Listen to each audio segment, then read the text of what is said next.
I still remember the sound of my mom's ringtone echoing through the hallway. That dumb default chime that always gave me anxiety. I was halfway through tying my tie in front of the mirror, trying to look halfway decent for prom, when she called out my name. Adam, your uncle's here. Her voice was tight, too tight. Something was wrong. I could tell before I even stepped out of my room. My name's Adam. I was 18 at the time, living with my mom in a small, slightly crooked house on the edge of town. We weren't rich, but she made sure I had everything I needed. Well, everything she could afford. I'd worked hard my senior year, managed decent grades, and had somehow scored a prom date with Emily, the girl I'd been crushing on since 10th grade. It was supposed to be a perfect night. One of those core memories, like everyone said in those cheesy graduation speeches. But instead, I was standing in the middle of the living room, blinking at my Uncle Roy like he had grown a second head. He was yelling. Not just angry yelling. He was red in the face, veins popping, full volume yelling. His brand new BMW, some fancy charcoal gray model he wouldn't stop talking about for months, had a huge scratch along the driver's side door. And according to him, I did it. You think I wouldn't notice? He bellowed, pointing a trembling finger at me. You little brat. That car was perfect when I parked it. Then you come along, and this happens. I was stunned, frozen. My first instinct was to laugh, thinking it was some twisted joke. But his glare told me otherwise. Wait, what are you talking about? I managed to say. I haven't even been near your car. Then, from behind him, stepped Daniel. My cousin, 1 year younger than me, full of smug confidence and golden child energy. He was the type of kid who always got away with everything. Always knew the right thing to say, the right face to make. And he was standing there with his arms crossed, pretending to look heartbroken. I saw him, Uncle Roy, Daniel said quietly. Adam had keys in his hand. He looked mad. I didn't want to say anything, but his voice trailed off, but the damage was done. Roy's eyes practically sparked with fury. My mom tried to jump in, tried to calm him down, asked for evidence, but he wasn't listening. None of them were. Not even my grandma, who sat silently in the corner of the couch like some old-world judge, her lips pressed into a line. I kept trying to explain.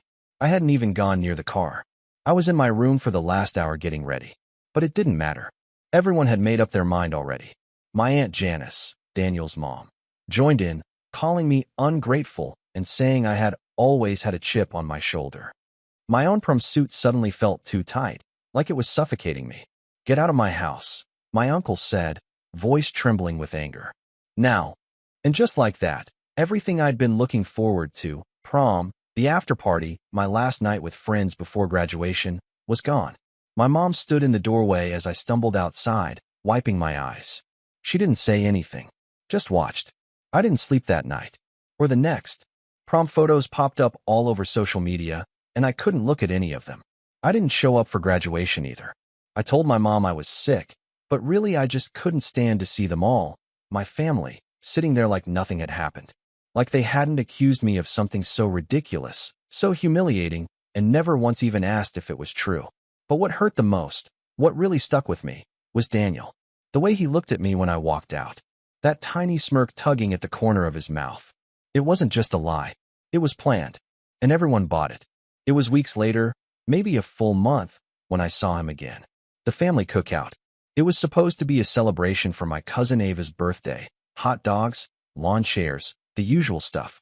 I didn't even want to go, but my mom insisted. Said it was time to move on. So I went, quietly, hoping to stay in the background. But of course, Daniel found me. He always did. You look better without that suit anyway, he said with a grin, brushing past me with a soda in his hand. I froze. The way he said it, it wasn't casual. It was mocking. Intentional. I stood there for a minute, watching him laugh with his dad near the grill, like nothing ever happened. And then, right as Uncle Roy took a sip of his beer, Daniel said it. Loud enough for a few people nearby to hear, including me. Man, I can't believe they all bought it. Framing Adam was way too easy. That grin again. That arrogant, careless, stupid grin. But this time, Uncle Roy didn't laugh. He paused, turned, and slowly, without a word, walked over to the garage where his tools and car supplies were kept. I followed his eyes as he disappeared inside. A minute passed. Then two. The party kept going. People were laughing, kids were running around, but my stomach twisted in knots. When Uncle Roy came back out, he wasn't holding beer or charcoal, or anything like that. He was holding something small, rectangular, and black. His dashcam. And for the first time in weeks, Daniel stopped smiling. I wish I could say the moment Daniel got caught was quick, loud, and satisfying. That there was instant justice. That the whole family gasped, turned on him, and apologized to me right there in the backyard, while Uncle Roy played the footage like a scene out of some courtroom drama. But real life doesn't work like that. It's slower, stickier, more awkward. And sometimes, even when the truth is dangling right in front of people's faces, they squint at it, pretend they don't see it, or worse, they try to explain it away. When Uncle Roy walked out holding that dash cam, the shift in the air was subtle, but I felt it like a punch to the ribs. His eyes weren't angry like before. They weren't even confused. They were focused, like something had finally clicked. He didn't say a word, just tapped the camera against his palm a couple of times and looked over at Daniel, who had gone from smirking idiot to pale statue in about 5 seconds. Funny thing, Roy said, voice low but carrying across the lawn. I never checked the footage from that day. Figured it wasn't worth it. His eyes didn't leave Daniel. But you saying that just now? Well, now I'm curious. The grill sizzled behind him. Someone turned down the Bluetooth speaker playing 80s rock, and I swear even the kids stopped screaming for a second.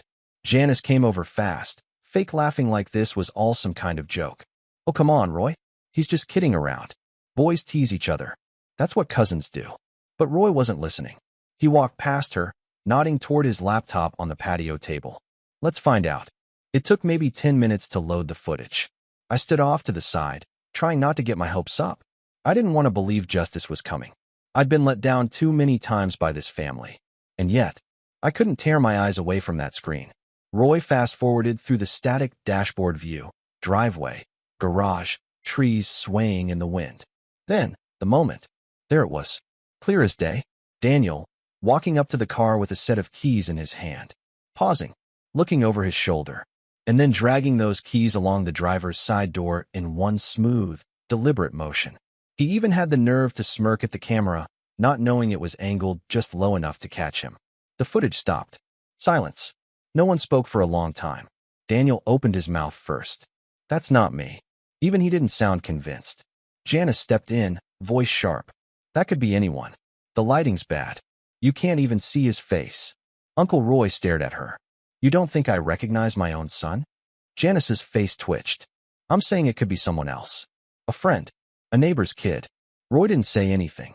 He just stood up, took the dash cam, and walked back into the garage. He didn't yell. Didn't slam anything. Just shut the door behind him. That was the last anyone saw of him for the rest of the party. And here's where you might think the tide turned in my favor. That people apologized. That someone, anyone, said, sorry, Adam. We were wrong. But nope, that didn't happen. Instead, everything just got worse. Daniel avoided me like the plague. Janice made herself the victim, telling everyone that Roy was overreacting and emotionally unstable ever since he turned 40. And my grandma, sweet, quiet, all-seeing grandma, looked at me with a kind of uncomfortable sadness, like I was now a source of shame for having been right. That was the real kicker. It's not that they believed I was guilty anymore. It's that they didn't want to admit they were wrong. Worse, they wanted me to move on. Let it go. Don't let one thing ruin your relationship with the family, Grandma said one afternoon while I helped her water the garden. It's just a scratch on a car, Adam. I wanted to scream. It wasn't about the car. It was about everything. Daniel lied. He ruined one of the most important nights of my life. He humiliated me in front of the whole family. And no one, not a single person, stood up for me when I needed them. They didn't even ask me what happened. They just took his word and threw me away like I was disposable. And now that the truth was out, instead of fixing it, they wanted to pretend it never happened. That's when I realized something. I didn't belong in this family. Not really. I was always on the outside. Always the nice cousin, the quiet one, the one who didn't cause trouble. And they liked me just fine, as long as I stayed in my lane. But the second I became inconvenient, they cut me off without a second thought. I started pulling away. Didn't show up to weekly dinners. Stopped answering texts. Uncle Roy tried to reach out once, a short message that said, "Want to talk?" But I didn't respond. Not because I hated him, but because I didn't know what he wanted from me. An apology? Closure? Or just a way to stop feeling guilty? Meanwhile, Daniel went back to being Daniel. He never said a word to me, never owned up to what he did. And somehow, he still got celebrated. He got a new car for his 18th birthday. Some old Honda Civic that everyone fawned over like it was a Ferrari. He posted selfies in it on Instagram, captioned, "Earned it," with a bunch of flex emojis. I almost laughed. Almost. But that laugh died quickly when I saw what happened next. One afternoon, I was scrolling through social media, half distracted, when I noticed Daniel's latest post. It was a group photo, him and a bunch of his friends at a beach bonfire. But what caught my attention wasn't the photo. It was the caption. "Glad Adam didn't make it. Don't need any drama this time." My chest tightened. I checked the comments. Two of his friends laughed it off with emojis. Someone else replied, "Dude, you're still milking that? Let it go LOL." But one comment stood out. His girlfriend, some girl named Riley I'd never met, wrote, "Wait, he's the cousin you framed? You're such a menace." He liked the comment. I felt sick. So not only did he lie to the whole family, ruin my reputation, and walk away without consequence, he was proud of it. Telling the story like some prank he pulled in high school. Bragging about it. Turning my humiliation into a joke. That was the moment I snapped. That was the breaking point. It wasn't just about prom anymore. Or the scratch. Or the dash cam. It was about all of it. Every time I stayed quiet to keep the peace. Every lie they let him get away with. Every time someone told me to just move on. I realized something cold and clear that day. They didn't deserve my silence anymore. They didn't deserve my kindness. And I wasn't going to wait around for them to give me the justice I deserved. No, I was going to take it. Hitting rock bottom isn't always dramatic. Sometimes it's just quiet. I didn't scream or punch walls. I didn't spiral out or make a big emotional speech. I just stopped showing up. The day after I saw that Instagram comment thread, I deleted the app from my phone. Logged out of everything. Group chats. Facebook. Discord. I didn't want to see their names. Didn't want to read their fake little jokes or look at their faces smiling in some new photo while pretending like nothing ever happened. If I wasn't a part of the joke, I was the punchline. For the first couple of weeks, I was numb. I'd wake up around noon, stare at the ceiling, skip breakfast. My mom tried to get me to talk, but I couldn't explain it without sounding bitter or crazy. She didn't know about the post. She didn't know Daniel had been bragging. All she knew was that her son didn't go to prom, didn't walk at graduation, and now sat at home doing nothing. I could see the worry in her eyes, and it made me feel worse. Like I was disappointing her just by existing. Then came the graduation parties. My mailbox filled up with pastel-colored invites and shiny cards that said things like "Class of the Future" and "Go Chase Your Dreams." I didn't open any of them. I just left them stacked on my desk like some cruel reminder of everything I'd missed. I think my mom was invited to most of them too, but she didn't go. She stayed home with me, watching bad sitcoms and pretending like nothing was wrong. That was her way of showing love. I didn't apply to any colleges that summer. I had planned to, originally. Thought maybe I'd go for computer science or graphic design, but after everything with the family, I just couldn't bring myself to think that far ahead. The idea of being surrounded by people, of trying to start over, felt exhausting. So I let the deadline pass. My mom didn't push. I think she could tell I wasn't ready. But even in the middle of all that quiet, the world kept spinning. Bills came in. The fridge got empty. And eventually, my mom sat me down with a look that said, "We need to talk," without her having to say it. "I know you've been through a lot," she said gently. "But it's time to start thinking about next steps." I nodded. I didn't argue. I knew she was right. That night, I sat at my computer for the first time in weeks. Not for social media, but for job listings. I wasn't picky. I wasn't proud. I just needed something, anything, that would pull me out of the fog. After a couple hours of scrolling, I found a local print shop looking for a part-time assistant. Mostly helping with orders, sorting designs, prepping files. It paid minimum wage, but I didn't care. I sent in my resume, crossed my fingers, and hoped someone would take a chance on me. They did. A week later, I had my first shift.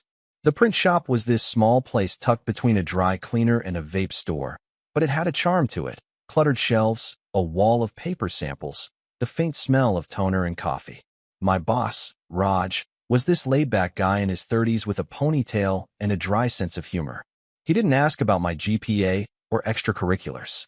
He didn't care that I hadn't gone to prom or that my cousin had turned my senior year into a personal hell.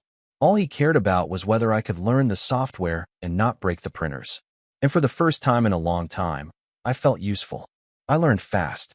Photoshop, Illustrator, print calibration. By my third week, I was designing flyers and tweaking logos. Raj started trusting me with more complicated projects, custom wedding invitations, business cards, even a school's yearbook layout. And with every task, I felt a little stronger. Like maybe I wasn't broken after all. I saved every paycheck. I didn't go out. Didn't spend a dime unless I had to. My friends from school slowly stopped texting, and honestly, I didn't mind. I needed space. I needed to rebuild from the inside out, brick by brick. And somewhere in the middle of all that rebuilding, I found something surprising. I was actually good at this. Design, layouts, fonts, branding. I started staying late after shifts, working on mock-up projects just for fun. Raj noticed. He offered to let me use the backroom computer after hours if I wanted to build a portfolio. "You've got an eye for detail," he said. That's rare. It was the first real compliment I'd gotten in months, and it meant more than I could admit. By winter, I had clients. Small ones, local businesses, Etsy sellers, a couple of school clubs, but they paid. Not much, but enough. I made a little website, built a brand name, even printed my own business cards through the shop. Raj let me use his equipment on weekends if I covered the material costs. My mom cried when I handed her one of my cards. Adam Harper, freelance designer. It didn't feel like much, but to her, and to me, it was proof that I was still standing, still rising. I even started taking online classes. Nothing official, just YouTube tutorials, free Coursera programs, graphic design theory PDFs. I soaked it all up like a sponge. Color theory, typography, UI/UX. I kept a notebook where I wrote down every idea I had, every logo concept that popped into my head during the day. My mind was alive again. For the first time since that awful night, I had something that was mine. But success doesn't erase pain. It just gives it less room to spread. The family still hadn't apologized. I saw them sometimes, at weddings, birthdays, random events, and every time, they acted like we were fine. Like nothing ever happened. Janice gave me these tight, fake smile greetings. Daniel barely looked at me. Grandma treated me like I was a guest instead of her grandson. And every time I left one of those events, the anger came back. Not hot and sharp like before, but slow and cold, settling in my chest like ice. I didn't want revenge back then. Not really. I just wanted them to acknowledge what they did. To say sorry. To look me in the eye and admit that they were wrong. But they never did.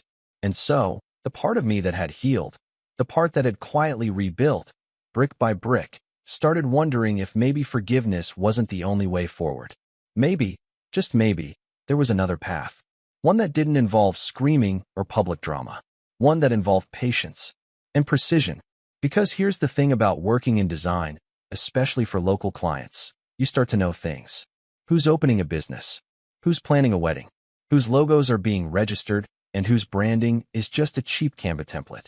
And one day, about a year after everything had gone down, a familiar name popped up in a casual email chain. Daniel Harper, opening a boutique clothing brand. He was looking for a logo. My logo. You ever get that feeling when something just drops into your lap so perfectly that it has to be fate?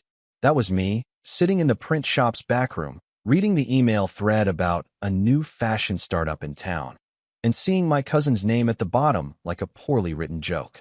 Daniel Harper, co-founder of Hollow Streetwear. At first, I just stared at it. Thought maybe it was a coincidence.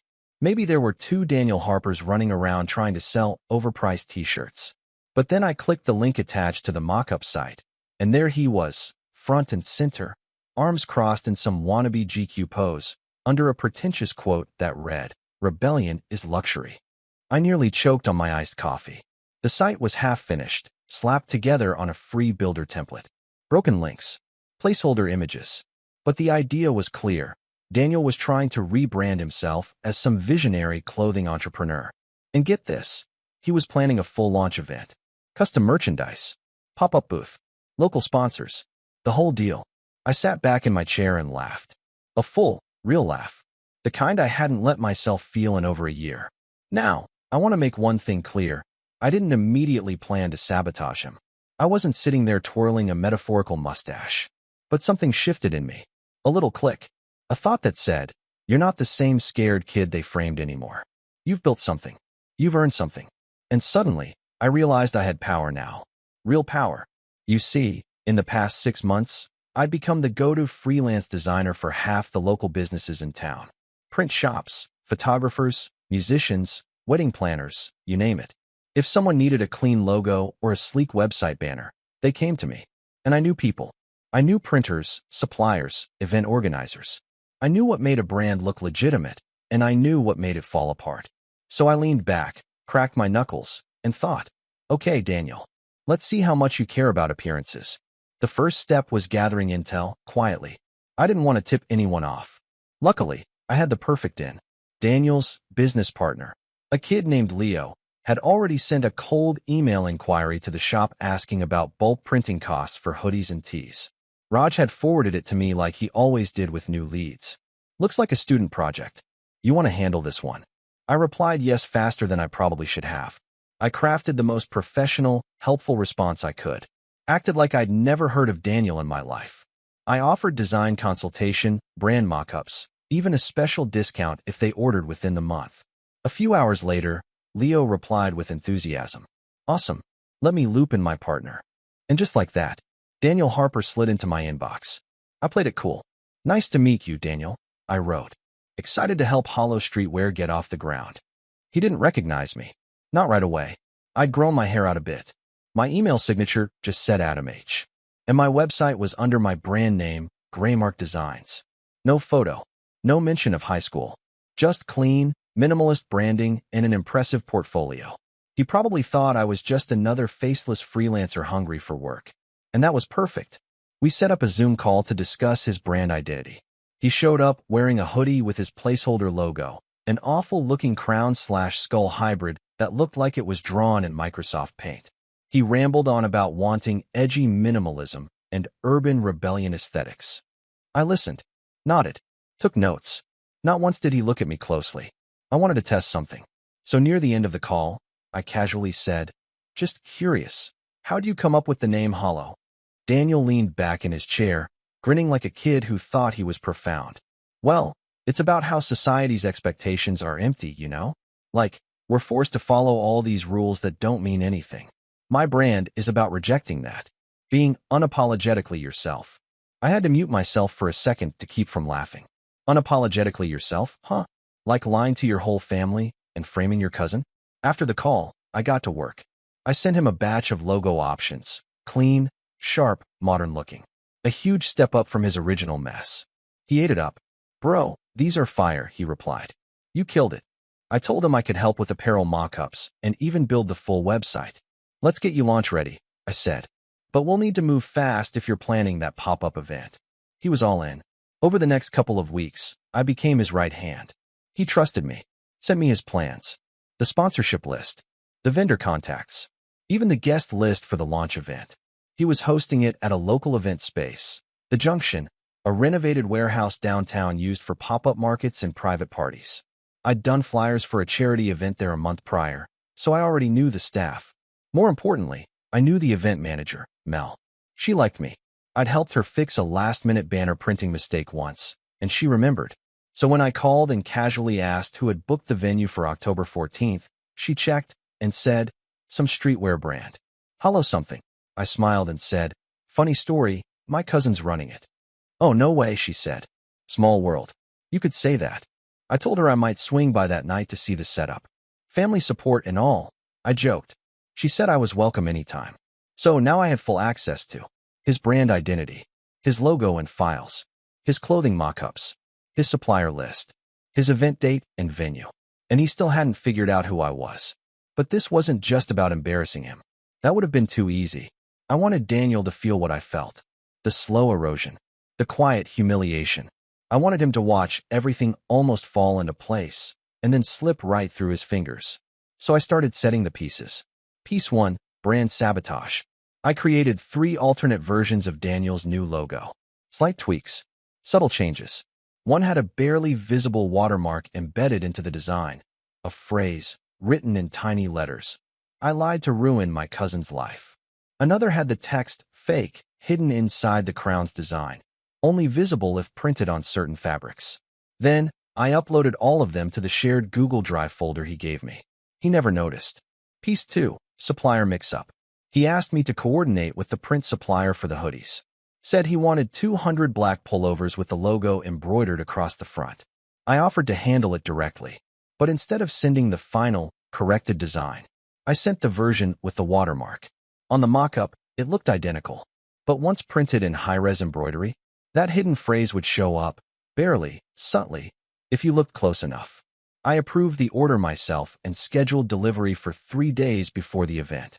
Piece 3, Website Launch. Daniel wanted a sleek e-commerce site that would go live the same day as the event. I built it myself. Fast, beautiful, smooth transitions, integrated payment system. But on launch day, I would redirect the homepage to a 404 error message, one that read, "Site under review due to fraudulent claims." All reversible, all trackable to technical issues, and all perfectly timed to blow up right when people would be watching. Piece 4, the final stroke. I printed a poster. Just one, 24 by 36 inches. Full color. Beautiful typography. At the top, it read, "Some people build brands. Others build lies." Below it was a QR code. The code led to an unlisted page on my portfolio site. A project breakdown. A case study. Title, "The Hollow Brand, How a Lie Became a Business."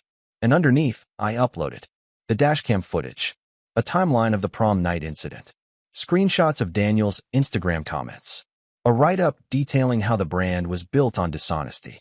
I didn't add my name, didn't gloat, just laid out the facts, neutrally, professionally, like a journalist reporting a case study. That was all I needed. A single poster, hung at the venue, right at the check-in booth. Mel said she'd let me set it up the night before as a surprise for Daniel. It would be. Everything was in motion, and Daniel had no idea. The day of the launch came crisp and clear, early October, the kind where the morning air bites a little but the sun promises warmth. I arrived at the junction before noon, wearing a plain black hoodie, nondescript jeans, and a ball cap pulled low over my eyes. Just another vendor, just another helper, just another background character. No one looked twice. Inside, the place buzzed with energy. Staff rolled in racks of hoodies, folding shirts onto long wooden tables with string lights dangling overhead. A DJ ran sound checks in the corner. Someone set up a photo booth. Everything looked good, like a real brand launch, like Daniel had pulled it off. He showed up around 1 p.m., all swagger and fake humility. Leather jacket, white tee, a phone in one hand and an iced coffee in the other. He looked around with pride, high-fived Leo, complimented the setup. "Looks sick," he said to no one in particular. Just how I imagined it. He passed me once, looked vaguely in my direction, but didn't recognize me. That moment almost broke me, not because I was afraid, but because the level of detachment he had, it was surreal. To him, I was nothing. Some anonymous freelancer who'd helped out. Just another disposable tool in his self-made empire. But he was about to learn. Because the moment those hoodie boxes arrived, stacked in neat rows near the back, fresh off the delivery truck, I saw it in his eyes. That flicker of excitement, like a kid opening birthday presents. He tore one box open, grabbed a black hoodie, and held it up to the light. "Dude," he said wide-eyed. "These go hard." He yanked one on, posed in front of the mirror leaning against the wall, adjusted the hood, then turned to Leo. "We need photos of this. Now."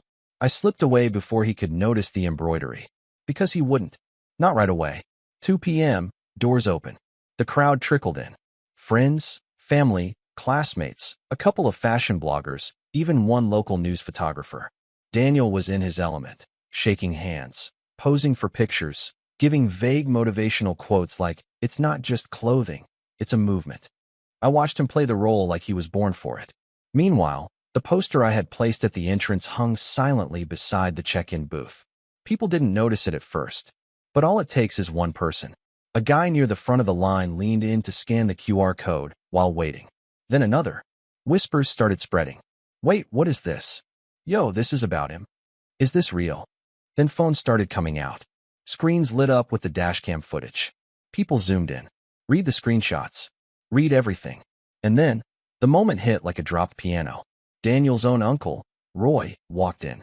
Now, I hadn't invited him. I hadn't reached out. But apparently, Leo had posted the event flyer online and tagged family and friends welcome. Roy had come out of curiosity, maybe guilt. Maybe curiosity. I'll never know. But he walked in just as one of the guests turned their phone to show someone else the footage. He stopped mid-step, stared at the screen, and froze. Then he looked up and saw the hoodie, the embroidery, the tiny, barely visible line, right under the logo, stitched in a stylized font that looked like part of the design. I lied to ruin my cousin's life. Roy's face turned ashen. Daniel hadn't noticed yet. He was too busy posing for selfies, still grinning, still floating on his imaginary throne. But the energy in the room changed. Laughter dimmed. Conversations turned to murmurs. People weren't paying attention to him anymore. They were paying attention to their phones. I stood near the back, watching it all unfold with quiet satisfaction. Not glee, not pettiness, just relief. Like exhaling after holding your breath for a year. And then came the moment I'd waited for. "Daniel," someone said, holding up their phone. "What is this?" He blinked, walked over, glanced at the screen. I watched his smile flicker, just for a second. I don't know what that is. Some troll." Another guest spoke up. "It's your cousin. Adam. Says you lied. Framed him. Ruined his senior year." More people joined in. "That's your dad in the footage. This is messed up, man." "Is this true?" Daniel started to sweat. No, this is fake. It's all fake. Someone's messing with me. It's probably Adam. He's been salty for years." But no one was laughing. Because someone else, Leo, had just looked down at his own hoodie and noticed the embroidery. He froze. "Daniel. Dude. What the hell is this?" Daniel turned. "What?" Leo pointed at the text. "Read it aloud." And Daniel finally looked down. The color drained from his face. He yanked the hoodie off so fast, he nearly ripped the sleeve. Held it up, stared at the stitching like it might vanish. But it didn't. It was right there, under the logo, on every hoodie. One of the fashion bloggers snapped a photo. Someone else live-streamed it. Daniel looked around, desperate. He did this. Adam did this. He hacked it. He edited the files. He ruined everything. But no one believed him anymore. Because the website had already gone down. The screen behind the merch table, which had been looping promo videos, now displayed a message in plain white text. This brand was built on a lie. He scrambled to the laptop, unplugged it, yanked the power cord like it would undo everything. But it was too late. The whispers had turned into silence. The kind of silence that crushes a room. Then, finally, a voice cut through it all. "Uncle Roy, I saw the footage, Daniel. I saw it last year. I let it go because your mother begged me to. But I should have done something then. I'm doing it now." Daniel turned to him, panicked. "Dad, no. Come on, it wasn't like that. I was a kid. I didn't think." "You did think. You framed Adam. Lied to my face. And then bragged about it." Roy shook his head. "This isn't about a hoodie.